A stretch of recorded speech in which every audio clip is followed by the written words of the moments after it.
ODI श्रृंखला के बाद अब शुरू होने जा रहा है T20I श्रृंखला और इंडिया बनाम ऑस्ट्रेलिया ये मुकाबला। अब 5 मैचों की T20I श्रृंखला है तो काफ़ी इंटरेस्टिंग होने वाला है ये सीरीज़ भी। और सीरीज़ से पहले ही अपडेट आ चुकी है कि ऑस्ट्रेलिया के लिए एडम जैम्पा और बेन डॉशेस जो है वो अब अवेलेबल नहीं है। तो ये अपडेट आई है कहीं ना कहीं ऑस्ट्रेलिया के खेमे से। बहरहाल आप सभी का स्वागत है मेरे चैनल चंदुडॉन पर। अगर अभी तक आपने सब्सक्राइब के बटन को नहीं दबाया तो सब्सक्राइब के बटन को दबा लीजिए और बेल आइकॉन को भी दबा लीजिए। साथ ही जुड़ जाइए हमारे टेलीग्राम चैनल पे, जिसका लिंक इसी वीडियो के डिस्क्रिप्शन और इसी वीडियो के कमेंट सेक्शन में आपको मिल जाएगा। सारी लेटेस्ट अपडेट्स आपको मिल जाती है हमारे टेलीग्राम चैनल पे free of cost. And toss के बाद जो टीम अपडेट्स भी होती हैं वो भी जानकारियाँ मिल जाती हैं। अब हम आगे बढ़ते हैं और इस मुकाबले के बारे में चर्चा करते हैं। इंडिया बनाम ऑस्ट्रेलिया ओडीआई श्रृंखला ऑस्ट्रेलिया के नाम रही थी, 2-1 से जीते थे वो। लेकिन अब T20 की बारी है। कमान अब सूर्य कुमार यादव के हाथ में है और मुकाबला ओवल में खेला जाएगा, मनुका ओवल में।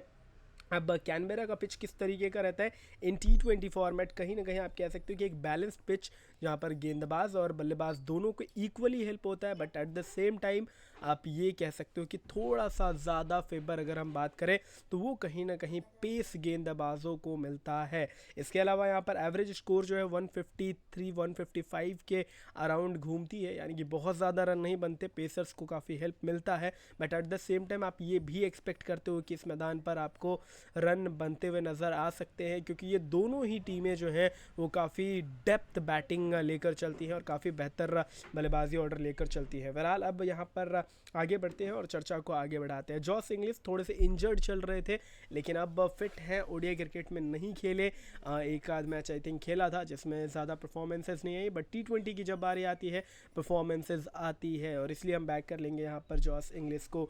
Sanju Samson no doubt is a big name but top order में नहीं खेलते, ये एक दिक्कत है कहीं ना कहीं। और इस कारण से मैं इनको अभी फ़िलहाल के लिए बैक नहीं कर रहा हूँ। आते हैं यहाँ पर T20 में। अभी पिछले एशिया कप में भी हमने देखा कि काफ़ी नीचे खेले थे संजू। बल्लेबाजी में आते हैं, अभिषेक शर्मा मस्ट है, हालांकि है ऑलराउंडर, गेंदबाजी भी कर सकते हैं, ट्राई किया जाता है इनको कई बार और कई बार ये गोल्डन आर्म बन के आते भी हैं, विकेट्स भी चटका जाते हैं। But at the same time अभी ज़्यादा आप एक्सपेक्ट मत कीजिएगा गेंदबाजी। अभी फ़िलहाल के लिए हम बैक करते हैं एज अ बैटर। और तबाही मचाते हैं, ताबड़तोड़ अंदाज के बल्लेबाज हैं, बड़े शॉट्स ढूंढना इनको आता है। मिच मार्श का फॉर्म बड़ा अच्छा है, ओडीआई क्रिकेट में भी रन आए थे in the first game as well. And इसके अलावा भी यहाँ पर इनके बल्ले से रन्स निकलते हैं तो ऑफकोर्स इन पे फोकस करेंगे।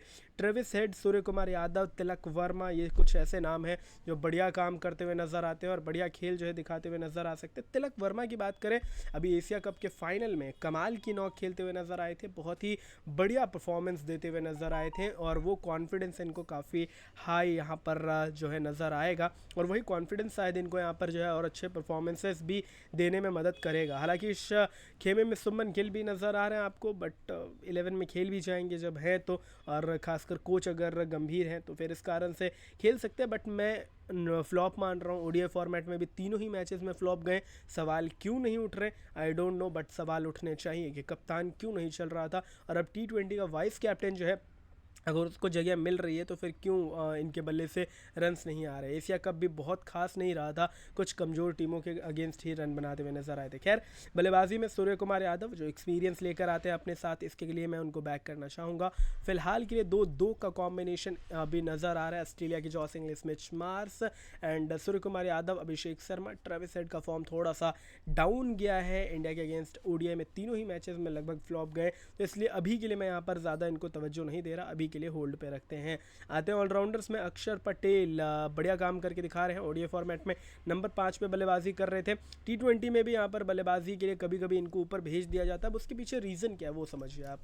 इंडियन टीम में अगर आप टॉप ऑर्डर बल्लेबाज देखोगे, Abhishek Sharma is a left handed batter जो ओपन करते हैं, उसके बाद थोड़े से राइट हैंडेड बैटर्स जो है वो थोड़े से लंबे हैं, वो थोड़ा सा मतलब ज़्यादा नज़र आते हैं। फिर बीच में एक तिलक वर्मा नज़र आता है जो हमेशा यहाँ पर उसकी बैटिंग पोजीशन शिफ्ट होती है कि अगर अभिषेक आउट होता है तो नंबर 3 पे फिर आते हैं तिलक, अगर गिल आउट होता है तो फिर सूर्य आ जाता है नंबर 3 पे। तो लेफ्ट राइट के कॉम्बिनेशन को मेंटेन करके चलते हैं। इस कारण से हो सकता है कि उसको मेंटेन करने के चक्कर में अभी किसी एक नंबर 6 पे भी बैटिंग कर जाए, या फिर हो सकता है कि और भी नीचे खेले। हालांकि T20 में अभी एशिया कप में जो इंडियन टीम का मैनेजमेंट का जो फैसला रहा था, कहीं ना कहीं अक्षर पटेल को काफ़ी नीचे बैटिंग दे रहे थे, ना के बराबर दे रहे थे, क्योंकि कहीं ना कहीं शिवम दुबे भी हिस्सा है, तो ऑफकोर्स वो भी यहाँ पर लेफ्ट हैंडेड बल्लेबाज की सूची थोड़ा बढ़ा देते हैं। तो ओडीआई में इसलिए 5 पे खेलते हैं क्योंकि right handed batter like Rohit Sharma है, फिर उसके बाद अब गिल रोहित शर्मा ओपन कर रहे, 3 पे right handed batter Virat Kohli, फिर केएल राहुल भी है नीचे। तो वो एक ऐसी आप कह सकते हो कि सीक्वेंस बनी हुई है कि सारे राइट हैंडेड बैटर थे, इसलिए थोड़ा सा ऊपर मिलता था। बट यहाँ पे छोड़ सकता हूँ मैं, यहाँ पर जब लॉजिक के साथ मैंने आपको एक्सप्लेन किया तो मुझे भी फील हो रहा है कि शायद बैटिंग ना मिले। और एज अ बॉलर इतना तवज्जो स्पिन गेंदबाज को इस मैदान पर, कैनबरा के मैदान पे मैं नहीं दूंगा। तो अभी के लिए फ़िलहाल छोड़ते हैं इनको, मैक्सी को बैक करते हैं। मैक्सी के पास एक्सपीरियंस का भंडार है, T20 क्रिकेट में बहुत कमाल का किरदार है, तो इनको रख लेते हैं। साथ में मार्कस स्टोइनिस को भी बैक करेंगे, और ऑस्ट्रेलिया के हमने 2 ही बल्लेबाज बैक किए थे, तो इन दोनों को लेना अपनी टीम में जस्टिफाइड भी होगा, तो इन दोनों को हम बैक कर लेते हैं। At the same time Shivam Dubey ने बढ़िया काम किया, हालांकि मैथ्यू शॉर्ट भी अच्छे लग रहे हैं, लेकिन अभी होल्ड पे रखते हैं। आगे बढ़ते हैं यहाँ पर गेंदबाजों की तरफ। गेंदबाजों में जसप्रीत बुमराह वापसी कर रहे हैं, ओडीआई क्रिकेट में क्यों नहीं लिया पता नहीं, क्या उनको रेस्ट देना ज़रूरी था, तो फिर टेस्ट जो हो रहा था वेस्ट इंडीज़ के अगेंस्ट अभी आई थिंक पिछले ही महीने या फिर इसी महीने के शुरुआत में, उसमें क्यों नहीं रेस्ट दिया गया, आई डोंट नो। मैनेजमेंट से सवाल जो है मैं पूछ नहीं सकता, मैं उस लेवल पे पहुंचा नहीं हूँ, लेकिन ऐसे सवाल आपके भी जहन में आते होंगे। खैर बात करेंगे कभी, जब एनालिसिस करेंगे तो डिस्कस करेंगे इस पर। लेकिन बुमराह को टीम में रख लेंगे अभी फ़िलहाल के लिए। जॉस हेजलवुड आपको पता है कि कमाल का गेंदबाज है, और विकेटें इनको लेना आता है, इनके पास वो पेस है, और इस मैदान पर पेस को हेल्प है। कुलदीप यादव नो डाउट कि स्पिन गेंदबाज है, मैदान पे बहुत ज़्यादा हेल्प नहीं, but at the same time Kuldeep का जो फॉर्म है, एशिया कप में हाईएस्ट विकेट टेकर, कमाल की गेंदबाजी कर रहे हैं, और लगातार विकेटें चटका रहे हैं, कंसिस्टेंट रहे हैं, तो आई थिंक यहाँ पर बढ़िया काम कर सकते हैं। तो Kuldeep will be a punt pick of course, तो इनको यहाँ पर बैक कर लेते हैं। और ये टीम हमारी कंप्लीट हो चुकी है, जहाँ पर एक बैलेंस टीम नज़र आ रही है। 5-4 अभी कंप्लीट नहीं हुई, सॉरी माफ़ी चाहूँगा, अभी 2 प्लेयर्स और बचे, 5-4 यहाँ पर जो है नज़र आ रहे हैं। अब 2 प्लेयर्स बचे हैं, तो किसको ले सकते हैं, 1 मिनट रुकिए।